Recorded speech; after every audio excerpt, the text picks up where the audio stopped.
Hey everyone, this is Kevin T. Rodriguez, film critic of iCritic.net, and let's talk about a topic that I was definitely waiting for a resolution to. I could not wait to find out what was going to happen, and that was the ultimate fate of John Lasseter. Now, I haven't been making a lot of videos about John Lasseter. In fact, I need to probably make more videos for this channel in general. I think most people will agree with that. But I was watching the situation very closely, at least as closely as I could, considering, he was out in Italy and New Zealand, basically on a vacation while Disney figured out what to do with him. And there was a lot of debate, would Disney bring John Lasseter back? And that was kind of a tricky situation. Most people, myself included, just didn't know. And I was kind of the opinion that ultimately they would bring him back. A lot of people leaned towards no. And there were rumors that he might come back, but at a limited capacity that didn't involve any management.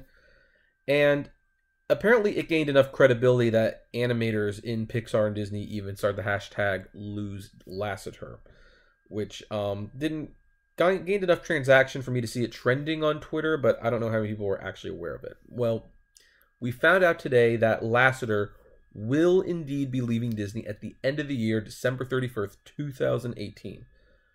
In the meantime, though, he gets to keep his job, at least a limited version of that job. He is going to stay on as a consultant. He will not have an office at Pixar or Disney, so I guess his days of just coming and going on the property is pretty much over, but he will still consult. According to Bob Iger, John had a remarkable tenure at Pixar in Disney animation, reinventing the animation business, taking breathtaking risks, and telling original, high-quality stories that will last forever. We are profoundly grateful for his contributions, which included a masterful and remarkable turnaround of the Walt Disney Animation Studios. One of John's greatest achievements is assembling a team of great storytellers and innovators with the vision and talent to set the standard in animation for generations to come. And that's a pretty nice thing to say to someone who is effectively getting fired, because most of us agree that John probably didn't do this willingly. Although he did release his own statement, which goes, "The last 6 months have provided an opportunity to reflect on my life, career, and personal priorities.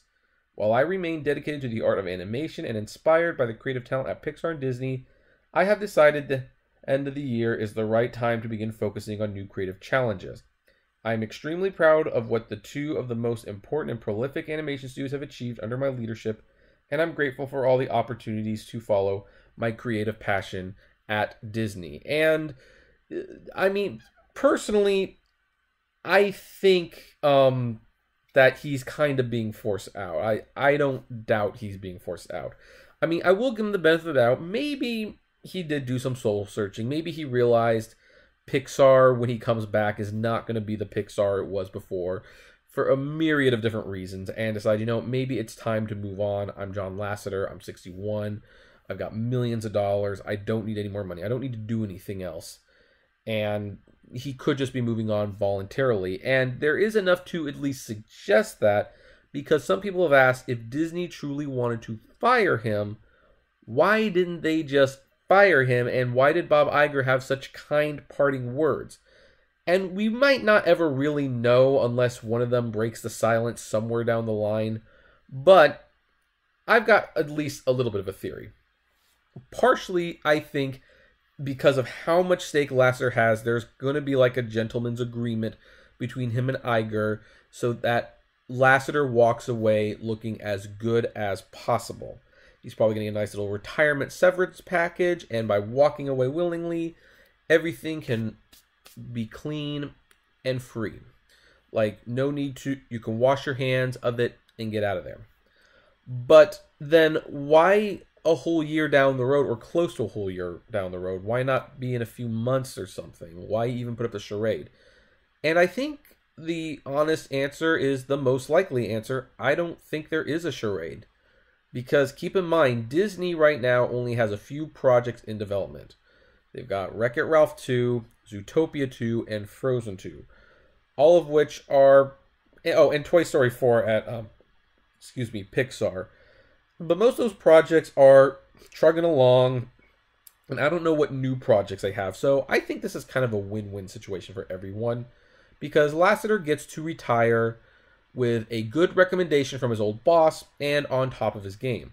But Disney gets Lasseter for several more months where story ideas and pitches can go through him. He can give some consulting advice. He can maybe even give some development advice on how to get things back on track. If there are a couple projects that have been pitched since his sabbatical, maybe he can look at them and do a quick fix-up. And enough projects to be greenlit and consulted on that Lasseter could, in a sense, leave Disney with a good 4 to 5 years worth of movies, maybe even 6, that they can use and still be getting his genius. And then Lasseter can leave with his head held high.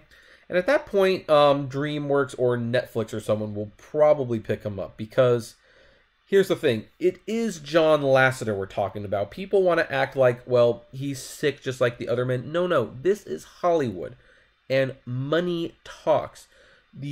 Think of the things that Lasseter has had a hand in the last 20 years.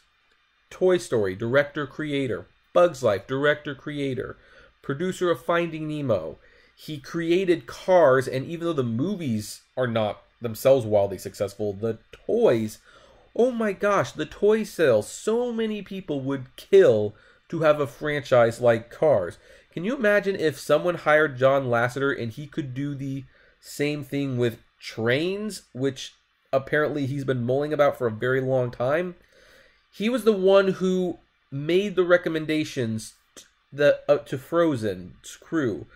Like, Frozen, believe it or not, was like dead at one point. It was originally called the Snow Queen, and they shelved it because it wasn't working. He revived it, gave some advice, and while Jennifer Lee and Chris Buck did do the lion's share of the work, John Lasseter saw the potential in Frozen, and there you go. The rest is history. That's like one of Disney's highest grossing films. So why on earth would you not want to hire that man to help your animation studio, or heck, even your movie studio? I can guarantee you that Netflix, who is getting more and more serious about animation, so much so that they've even hired Glenn Keane, the recent Oscar winner for Dear Basketball, to direct a feature-length animated film.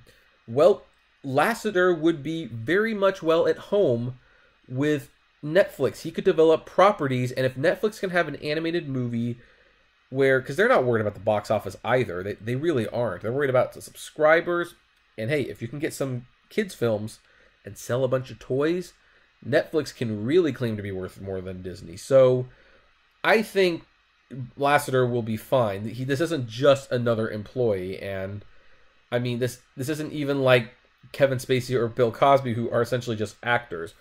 John Lasseter is a producing mogul who has created billions of dollars worth of merchandising and theme park opportunities, and that is a talent someone's going to want. And Disney knows that, so what do? Well, they make a deal. You exit quietly, somewhere down the line, we'll give you a good recommendation, we'll give you a nice little severance package, and until then, you consult on our project so that you can have us set for the next half decade or so, and then you can go and work for our competition. And I think that's honestly how it worked out. It wasn't that Disney was necessarily in a forgiving mood, because considering everything that has happened recently at Disney, particularly with the whole Roseanne controversy, I don't think Bob Iger would have normally let him take a 6-month paid vacation and let him stay on a more limited capability. And there's also a possibility, I should mention, that maybe this was what the future for Lasseter was going to look like. He was going to be a consulting partner, and he wasn't going to have an office, and maybe he just didn't want that and knew, like, you know what, I'm big enough, my creations make you enough money, I can easily move on, but let's give it some time to, for people to forget that this happened. And that's very possibly what's going to happen. So there's also that possibility, but it's a win-win for everyone. Lasseter gets some more work, he gets to leave gracefully, and Disney gets a decade or so of movies that he worked on that could potentially be big hits before Lasseter comes to the opposing movies that they're going to have to fight against at some point, because you know they will. But anyway, that's just my thoughts. What about you? Do you think Lasseter should have been fired? Do you agree with this? Do you disagree? Why do you think Disney decided to keep Lasseter for several months under a consulting role rather than just get rid of him? I would love to know. So, comment below, like, favorite, share, subscribe. If you enjoy the videos I make, consider becoming a Patreon member. It's totally optional, of course, but even as little as $1 goes a long way to helping out. And as always, flame responsibly. Have a good one.